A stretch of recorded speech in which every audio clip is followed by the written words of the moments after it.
Hello friends. सो ये चेहरा जाना पहचाना आपको लग रहा होगा जो हमारे साथ बैठा हुआ है। ये उमंग सरावगी हैं। सीए इंटर में इन्होंने अपना झंडा गाड़ा है अभी ऑल इंडिया रैंक 10 के नाम से। ऐसे उमंग ब्राइट स्टूडेंट रहे हैं हमेशा से। बट जैसा कि मैं हमेशा आप लोगों को बताता हूँ कि रैंक कोई सोच के चलता नहीं है, ये आपके कर्मों का बस एक फल है। इवन ऑल इंडिया रैंक 1 भी जब हमारे यहाँ से आए थे फाइनल में, उनका भी इंटरव्यू हमने जब किया था, हमने आपको हमेशा यही बताया था, कोई सोच के नहीं चलता है कि रैंक के लिए पढ़ना है। बस जो इंसान ने अपना 100% हमेशा दिया, अपनी गलतियों को हर समय नज़रअंदाज करने के वजह सुधारने का प्रयास किया, उनका जो परिणाम आया वो रैंक है। मतलब ऐसा नहीं है कि रैंक के लिए कोई दवाई खा रहे थे, या रैंक के लिए कोई अलग से कोई मेंटरिंग ले रहे थे, या रैंक के लिए अलग से कोई ट्यूशन ले रहे थे। There was nothing special. And अच्छा तब लगता है जैसे सामान्य परिस्थितियों में, यानी कि एज इन जो फैसिलिटीज़ आप सबको मिलती हैं, उन्हीं परिस्थितियों में कुछ ही बच्चे होते हैं जो थोड़ा सा उभर के निकल के आते हैं। उनमें से एक उमंग सरावगी भी हैं कि सब कुछ सामान्य रूप से मिला, सामान्य बच्चा, सामान्य पर घर, सामान्य ट्यूशन्स, सामान्य कॉलेज, जो इसके अकेले के लिए कुछ भी नहीं था। बट फिर भी एक ऐसा पोजीशन जो ऑल इंडिया लेवल पे उन्हें स्टैंड आउट कर दे रहा है, जबकि ऐसे पुअरेस्ट रिजल्ट्स हुए हैं, आपको सब पता है जैन 21 में। तो रियली एक कमेंडेबल है।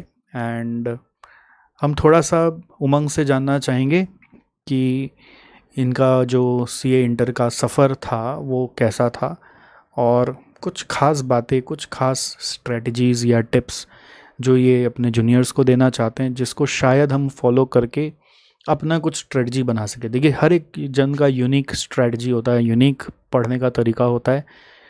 बट फिर भी यूनिक यूनिक सबका सुनते हैं ना, तो बहुत सारा कॉमन निकल के आता है। तो वो कॉमन आप अपने आप में डाल ही लो, प्लस जो यूनिकनेस है, अगर आप सबका अपना अपना यूनिक यूनिक सुनते हो ना, तो आपका अपना एक यूनिक तैयार हो सकता है।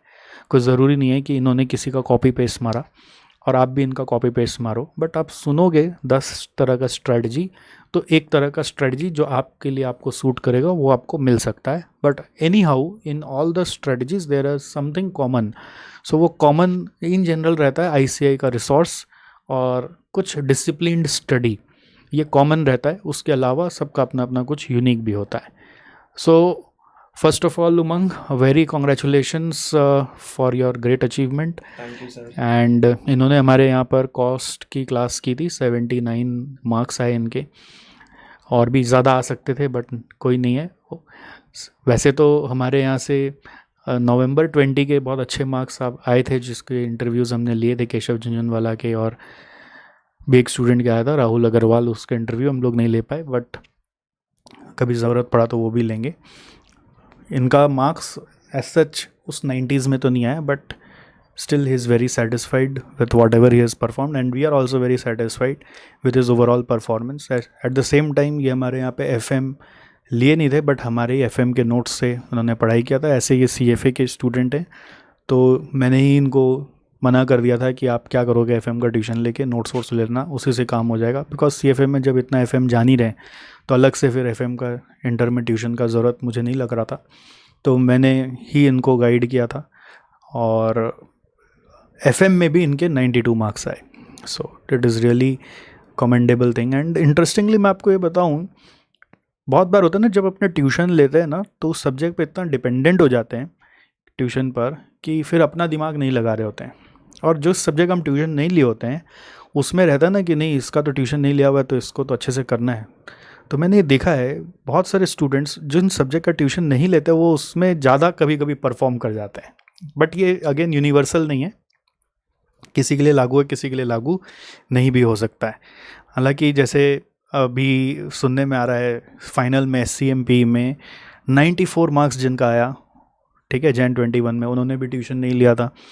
और इसके पहले नवंबर 20 में जिनका 83 मार्क्स आया SCMP फाइनल में, उन्होंने भी ट्यूशन नहीं लिया था। तो ट्यूशन लेने वालों का मार्क्स थोड़ा कभी कभी कम भी हो जाता है। हालांकि हमारा कोर बिजनेस वही है, बट पॉइंट इज़, मैं कभी नहीं परसुएट करता कैपेबिलिटीज़ को कभी क्वेश्चन नहीं करता। मैं कभी भी हमेशा यही बोलता हूँ कि हाँ, आपका कैलिबर अगर परमिट करता है तो आप अपने आप भी ज़रूर पढ़ो, देखो उसका नतीजा और भी अच्छा हो सकता है। बट ये पॉइंट इज़ आपको अपने आप को सेल्फ असेस करना पड़ता है कि आपकी कैलिबर क्या है। खैर, उमंग अभी हमारे साथ थोड़ा सा शेयर करेंगे कि कैसी इनकी जर्नी रही। उमंग, आप पूरा हमें बताइएगा, जैसे कि the day you started CA inter, वहाँ से लेकर जैसे आपका ट्यूशन्स ख़त्म हुआ होगा एक पर्टिकुलर पीरियड तक, उसके बाद आपने अपना रिवीजन कैसे किया और डे बिफोर रिवीजन कैसे किया, जो कि सबसे ज़्यादा महत्वपूर्ण होता है। मतलब ऐसा कुछ कोशिश करिएगा कि पूरा रिकलेक्ट हो जाए और स्टूडेंट्स को समझ में आए कि मतलब आप 3 फेज़ में हमें समझाइए। First during the phase of tuitions, second phase हो गया आपका रिवीजन, थर्ड फेज़ हो गया डे बिफोर रिवीजन। तो ये कैसे आपने चॉकआउट किया था और उसमें आप क्या क्या अपना कुछ टिप्स एंड ट्रिक्स अपने फ्रेंड्स के साथ शेयर करना चाहते हो? First of all thank you sir, आपने इतना बोला। और सेकेंडली सर, जब आपने बोला है तो मैं इसी ट्रैक पे बोलूँगा कि मैंने स्टार्ट किया था, मैंने मई 19 में फाउंडेशन दिया था सीए का।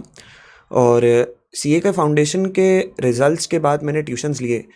तो सारे ट्यूशन्स में मैंने रिज़ल्ट के नेक्स्ट डे एनरोल कर दिया था, जो कस्टमरी रहा है आज तक। जो सब सीनियर्स से पूछा और देखा, तो जहाँ जहाँ मैंने सुना था कि ट्यूशन्स अच्छे हैं, ऐसे तो सर सारे ही अच्छे हैं, बट जहाँ सीनियर्स के एडवाइस से मिला मैं वहाँ वहाँ आया था और ट्यूशन्स के लिए एनरोल किया था। ट्यूशन्स सर स्टार्ट हो ही गए थे तुरंत तुरंत, क्योंकि हमारा मई का टर्म जून में हुआ था बिकॉज ऑफ इलेक्शंस। उस समय सेंट्रल गवर्नमेंट के इलेक्शंस थे, तो इसलिए ट्यूशन्स ऑलमोस्ट तुरंत तुरंत स्टार्ट हो गए थे। एंड ट्यूशन्स के साथ साथ क्या करता था सर कि लाइक मेरा कॉलेज भी चलता था, तो मैं सुबह 5 बजे कॉलेज के लिए निकल जाता था और अराउंड शाम को 6 बजे तक घर आता था ट्यूशन्स एंड ऑल कंप्लीट करके।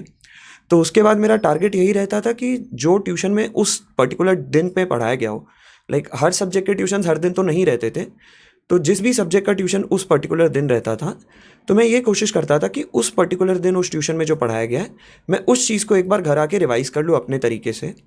और एक मेरा इस पे अप्रोच रहता था कि लाइक प्रैक्टिकल सब्जेक्ट्स में सर ने जो सम्स कराए हो, और लाइक थ्योरी सब्जेक्ट्स में भी जो भी points to remember like sir ने अलग से हाईलाइट कराए हो, तो मैं ये करता था कि मैंने एक कॉपी बना ली थी, एक छोटी सी लाइक सेल्फ नोट्स की कॉपी। तो जितने भी लाइक ये पॉइंट्स टू रिमेंबर होते थे, इंपॉर्टेंट सम्स के जो पार्ट होते थे जो इंपॉर्टेंट होते थे, और जहाँ जहाँ मैं कॉमनली मिस्टेक्स करते आया था, वो सबको मैं एक इस छोटी कॉपी में नोट डाउन कर लेता था, जो सेल्फ नोट्स की कॉपी थी मेरी, कि चैप्टर वाइज करता था। और फिर जब मैं बाद में ये सबको सेल्फ स्टडी जब मैंने लेके बैठी, तो भी ये सब पॉइंट्स मैंने मतलब मैं ऐड करते गया पर चैप्टर की। जो जो पॉइंट्स मुझे सेल्फ स्टडी के टाइम पे लगा कि जहाँ जहाँ मैं प्रॉब्लम्स एनकाउंटर कर रहा हूँ, वो सब मैं लिखते गया। प्लस जब भी प्रैक्टिकल सम्स करता था, तो बहुत तो सम्स सर आप खुद मार्क करा देते थे कि इंपॉर्टेंट है, बहुत जगह आप खुद लिखा देते थे कि यहाँ पे ये ट्रिक है, ये लाइन ट्रिक लिखा हुआ है। तो वो सब सर मैं यही कोशिश करता था कि बुक में नोट डाउन कर लूँ, बुक में ही सम्स मार्क कर लूँ कि सम्स के डिफ़िकल्टी लेवल क्या है, कौन से सम्स एग्ज़ाम के पहले एक बार देख के जाने ही पड़ेंगे, कौन से सम्स जब मैं एग्ज़ाम के पहले जब मैं रिवीजन कर रहा हूँ 1-2 मंथ्स पहले, तो उस समय वो सब सम्स मुझे प्रैक्टिस करने ही पड़ेंगे, और कौन से सम्स मुझे कॉन्सेप्ट बिल्डर्स के हिसाब से एक बार के लिए जब मैं कॉन्सेप्ट्स को ग्रास्प कर रहा हूँ तब वो सब सम्स देखने पड़ेंगे। तो मैंने सम्स को उस हिसाब से क्लासीफाई कर लिया था। और ये सर आपका बहुत हेल्प रह गया कॉस्ट में कि आपने व्हाट्स न्यू में हर सम में क्या नया था वो लिख दिया, और उसमें भी जो जो लाइन में मुझे लग रहा था कि ट्रिक है अलग से, वो सबको मैं अंडरलाइन करते जा रहा था आपके व्हाट्स न्यू के साथ साथ। और ये मैंने बाकी प्रैक्टिकल सब्जेक्ट्स में भी यही अप्रोच रखा। थ्योरी में भी सर मैंने यही रखा था कि साथ साथ में बुक में मुझे जहाँ जहाँ डिफ़िकल्ट लैंग्वेज लग रहा है, डिफ़िकल्ट लग रहा है कि ये पैराग्राफ हो सकता है कुछ डाउट आए, कंसेप्चुअली थोड़ा डिफ़िकल्ट है, तो वो सबको भी मैंने अलग से मार्क कर लिया था कि एग्ज़ाम के पहले ये पोर्शंस मुझे देख के जाने ही पड़ेंगे, अलग से स्पेशल अटेंशन देना ही पड़ेगा। तो ये था सर जब ट्यूशन कर रहा था।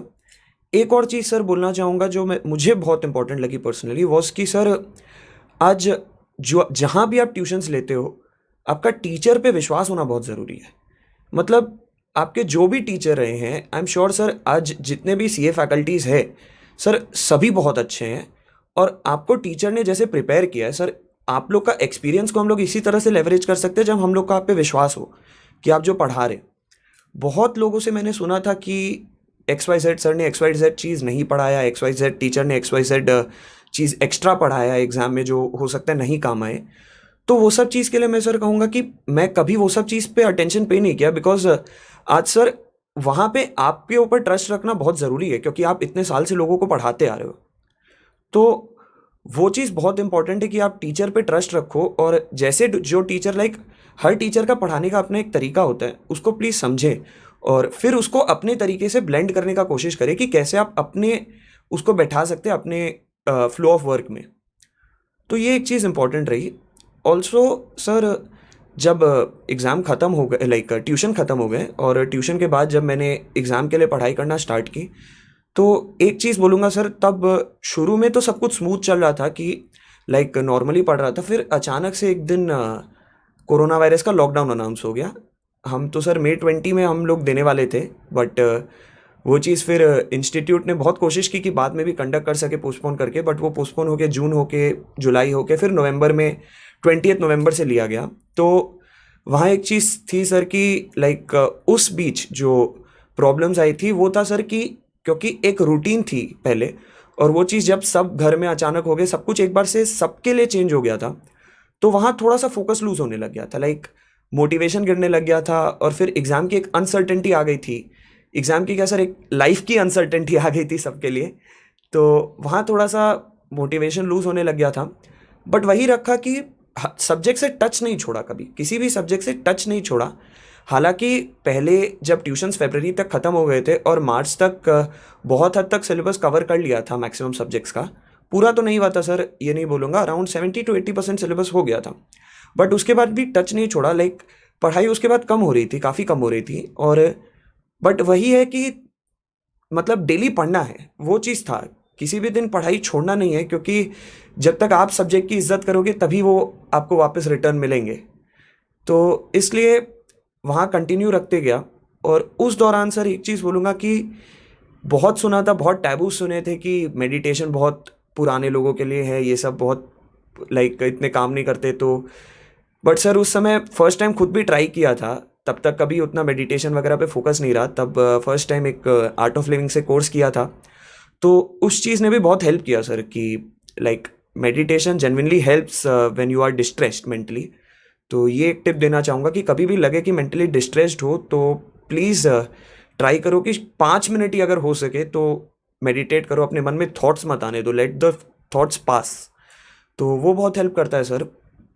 और ये चीज़ थी सर लॉकडाउन के टाइम पे। फिर जब एग्ज़ाम हुआ, नवंबर में आने वाला था सब, तब सर घर पे थोड़ा सा हेल्थ स्केयर हो गया था, बोल के ऑप्ट आउट करना पड़ा था।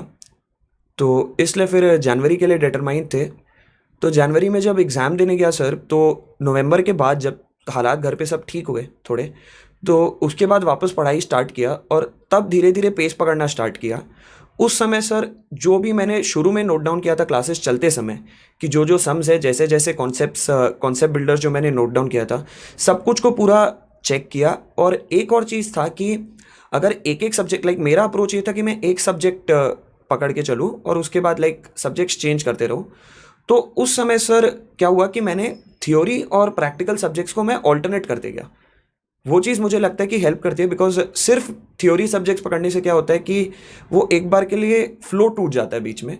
तो फ्लो बिल्ड रहने के लिए थ्योरी और प्रैक्टिकल सब्जेक्ट्स मैंने ऑल्टरनेट करते गया। और उसके बाद क्या हुआ था सर कि इंस्टीट्यूट के आरटीपी एमटीपी मई टर्म के आए थे हमारे पास लॉकडाउन होने के पहले, और नवंबर टर्म के भी आ गए थे। तो इंस्टीट्यूट के रिवीजन टेस्ट पेपर सॉल्व किए, और पहले के जो टेस्ट पेपर्स थे वो भी सॉल्व किए। और सर टीचर्स भी पेपर्स निकालते हैं, आप लोग भी अपने तरफ से कुछ मॉक टेस्ट पेपर्स एंड उनके सॉल्यूशंस देते, तो वो सब पेपर्स भी सॉल्व किए थे।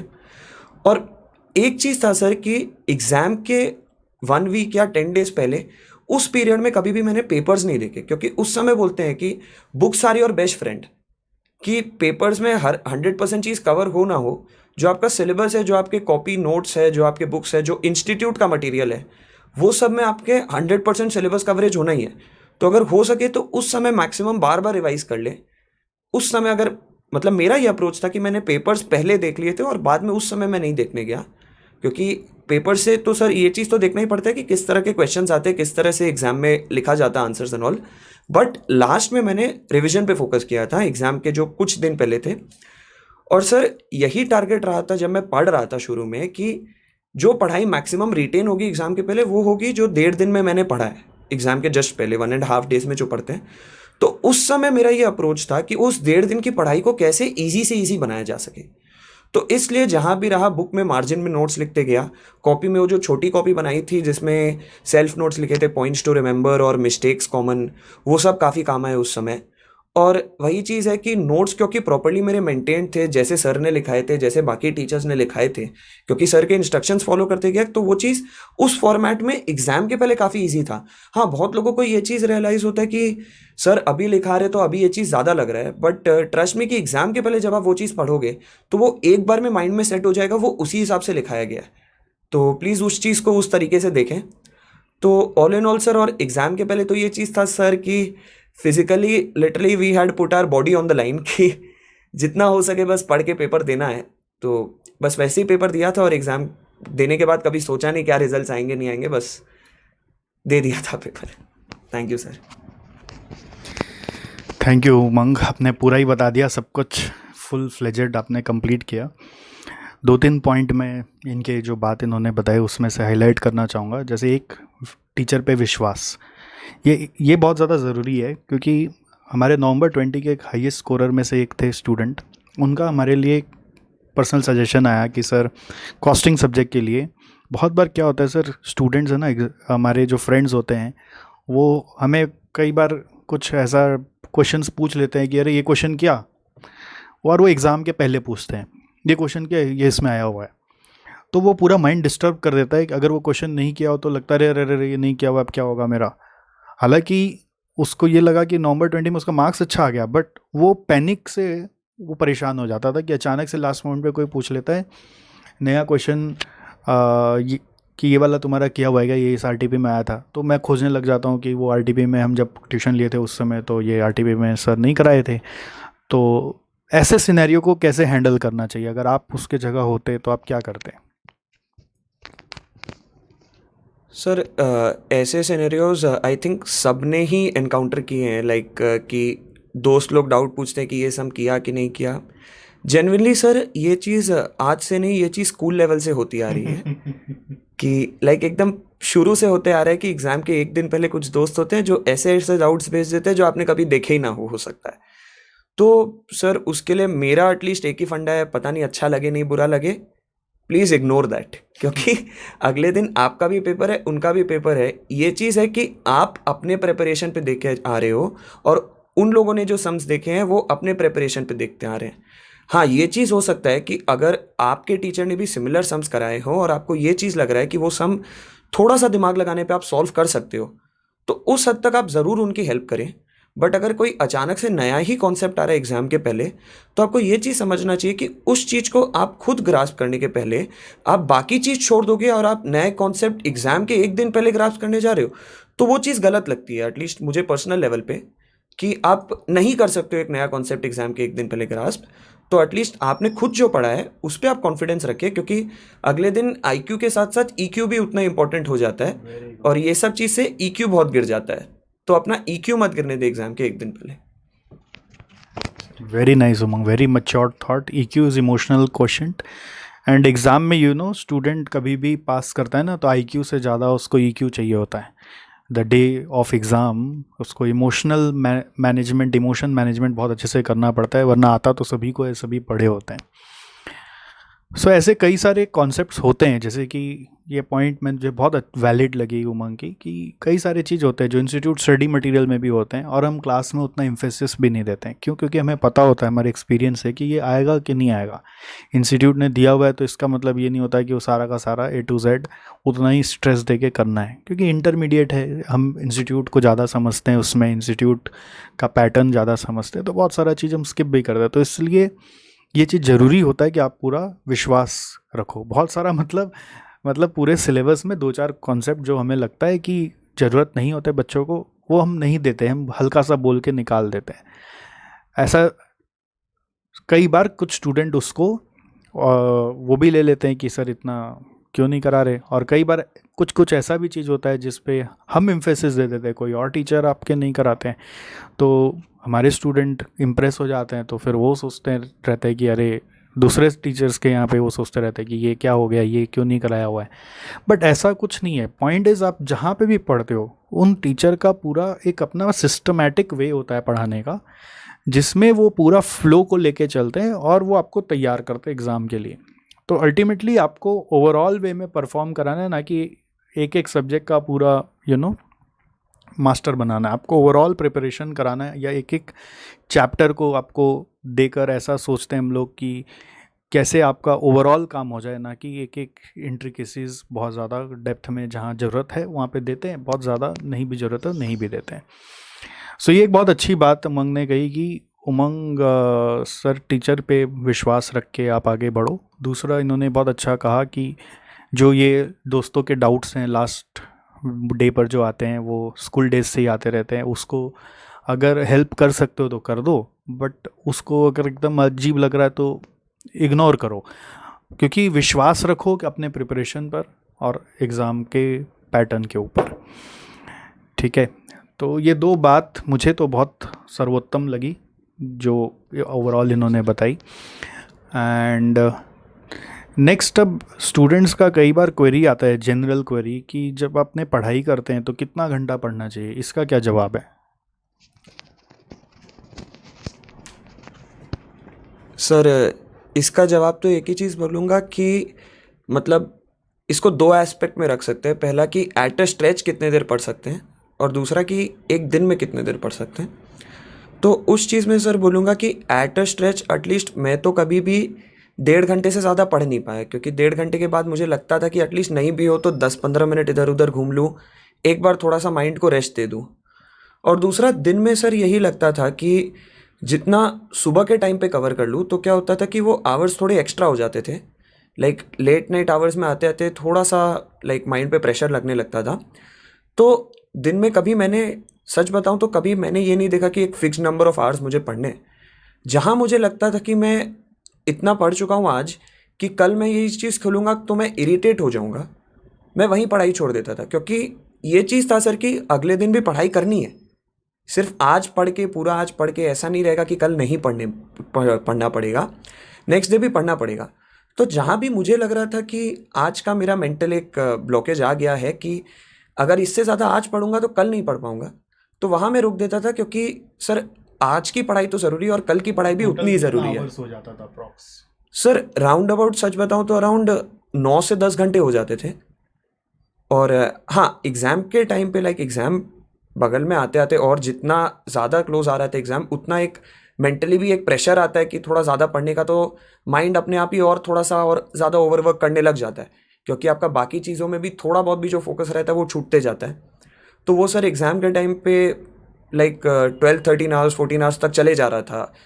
एटलीस्ट एग्ज़ाम के एक दिन पहले का तो मैं बात भी नहीं करूँगा, ये सब लाइक अराउंड 1 वीक 2 वीक्स पहले का मैं बता रहा हूँ कि उस समय उतना चला जा रहा था। और एग्ज़ाम के एक दिन पहले तो सर ऐसे भी और कुछ है नहीं, तो वो तो सिर्फ पढ़ाई चल रही थी। लास्ट क्वेश्चन है, उमंग ने जैसे कि कॉस्ट की ही क्लासेस वैसे पेन ड्राइव में ली थी, बाकी सब्जेक्ट्स की क्लासेस वो लाइव जाके ही किए थे, और एफएम की क्लासेस जैसे कि सीएफए कर रहे थे तो इनको ज़रूरत नहीं पड़ी। बट मेरा उमंग से क्वेश्चन है कि आप अपने जूनियर्स को क्या सजेशन देना चाहोगे जिनका अभी मजबूरी में या फिर अपॉर्चुनिटी जैसा भी बोलें, सारा का सारा क्लासेस पेन ड्राइव में ही हैं, तो उनके लिए आपका क्या सजेशन है कि कैसे उनको पढ़ना चाहिए? इसके लिए एक दो चीज़ बोलूँगा सर कि फर्स्ट थिंग, अपने जो पेन ड्राइव क्लासेस आपने ले रखी हैं उसको प्लीज़ ऐसे स्केड्यूल करें कि जैसे अगर लाइव हो रहे होते वो क्लासेस, तो उस दिन कितनी क्लासेस कवर हो जाती, कितना कंटेंट कवर हो जाता, उस चीज़ को उस पर्टिकुलर डे में वैसे ही करें। अपनी रूटीन वैसे ही बनाएं कि आप डेली ट्यूशन्स जा के कर रहे हैं। उससे आपको एक और एडवांटेज रहेगा कि आपके सब्जेक्ट्स टच में रहेंगे सारे, और दूसरा जो कम्यूट का टाइम है 2 ट्यूशन्स के बीच आपके लिए वो बच रहा है, तो आपको एक एक्सटेंडेड ब्रेक मिलेगा। हम लोग का जो टाइम कम्यूट में लग जाता था ट्यूशन्स जाने आने का, वो चीज़ का आपको घर में एक छोटा ब्रेक मिल जाएगा। तो एटलीस्ट ये ट्राई करें कि जैसे जाके 3 क्लासेस पर डे करते थे वैसे 3 क्लासेस पर डे करें। दूसरी चीज़, एक बार में एक सब्जेक्ट को मत लेके बैठिए when it comes to tuitions, क्योंकि अगर आप 3 अलग-अलग सब्जेक्ट्स करेंगे, प्रैक्टिकल और थ्योरी सब्जेक्ट साथ में कर पाएँगे। अगर आप शुरू में प्रैक्टिकल के सब्जेक्ट्स के सारे ट्यूशंस कर लेंगे, बाद में थ्योरी करेंगे, तो क्या होगा, थ्योरी करते-करते आप बर्न आउट कर जाएँगे और आप वो सब्जेक्ट्स को ज़्यादा उतना 3 क्लासेस अ डे आप कर नहीं पाएँगे, उसके ट्यूशंस, क्योंकि वहाँ कंटेंट थोड़ा हेवी होता है, मतलब जब लर्निंग की बात आ जाती है तो। और दूसरा चीज़ है, तब तक क्या होगा कि पहले के जो सब्जेक्ट्स हैं, उससे आपका टच छूटना स्टार्ट हो जाएगा, जो आपने पहले कंप्लीट कर दिया है। तो ये चीज़ है कि आप साथ में करते रहें, और जैसे रूटीन आपकी लाइव में होती, उस वे में ही करते रहें। नहीं तो क्या है कि ट्यूशंस अगर सिर्फ पेन ड्राइव पे रहते हैं, तो कॉम्प्लेसेंसी हो जाती है, थोड़ा प्रोक्रेस्टिनेशन हो ही जाता है हमारी तरफ से। तो एटलीस्ट एक रूटीन मेंटेन रखें अपनी तरफ से।